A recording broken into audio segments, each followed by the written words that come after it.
direction. We are very pleased that preparation for the forthcoming climate summit starting on Monday is already on.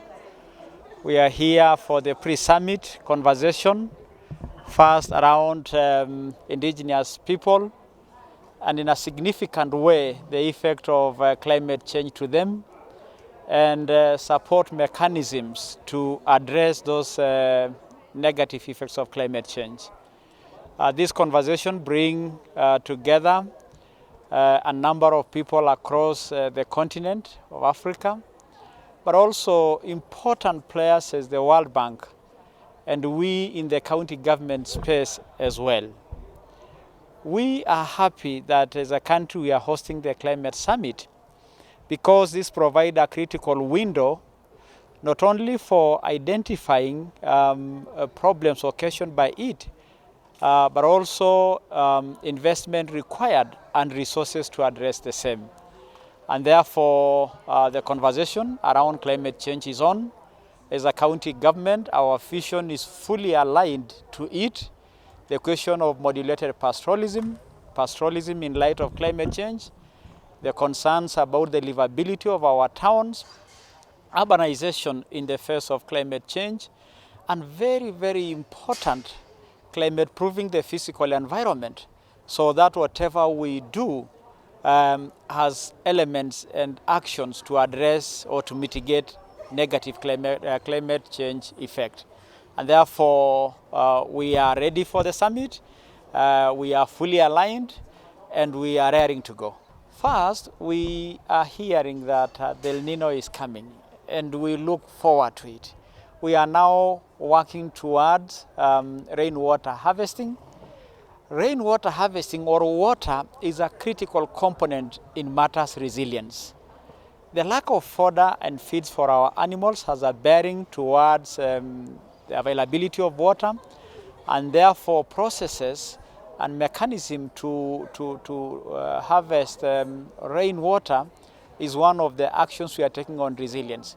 We are also working towards our aggregation centers. Aggregation centers is basically shielding the farmer from cartel groups, middlemen, so that the farmer has a way of reaching the direct consumer and getting value for his work. The aggregation center for Kajiado has started in earnest, and we are going to address concern of cold storage for our perishable items like tomatoes and others. We are also going to aggregate the milk value chain, leather value chain, and hides and skin as critical components that can make this pastoralism a commercial undertaking. Putting our community into cooperative group ensures that people are fully aligned and synergy is attained, and that will also give good results toward resilience. And therefore, all the actions we are taking is to build resilience so that we never find ourselves where we were in the last drought. We are here as indigenous people from the continent to engage and participate meaningfully on the African Climate Summit, which I think is a great opportunity for indigenous people in the region. One, we have contributed almost, the least contributed to the problem of climate change, but we are the most affected by the impact of climate change. And we have the least capacity to respond, for example, mitigation adaptation. And we are here because we have a lot to contribute. We have experienced serious drought, particularly in Eastern Africa. Many people, communities may not be able to realize the benefit of the UN Sustainable Development Goals or the Kenya Vision 2030 because of the impact of climate change. A lot of people, drought have pushed them into extreme poverty, and our key message to the summit is just recognize the pillars that support resilience. Recognize, respect the pillars that support resilience for indigenous people to be able to adapt climate change. Some of these pillars, number one is mobility, number two is land and natural resources governance, and number three, we also want to basically to say new technology and resources need to be facilitated so that the people on the ground could be able to benefit. No doubt, women and children are suffered a lot.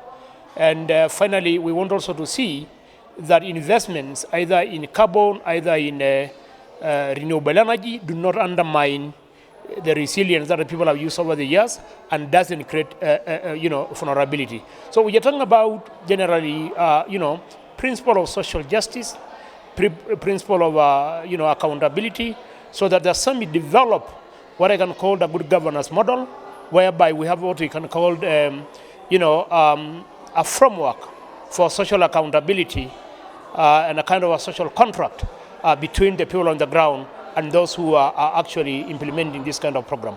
We want effective participation, and I want now to appeal to the organizers of the summit to ensure that people have traveled many miles away, and I think there is a need to facilitate for people to access, to be able to get into the area of the summit itself. Thank you. The World Bank is trying to help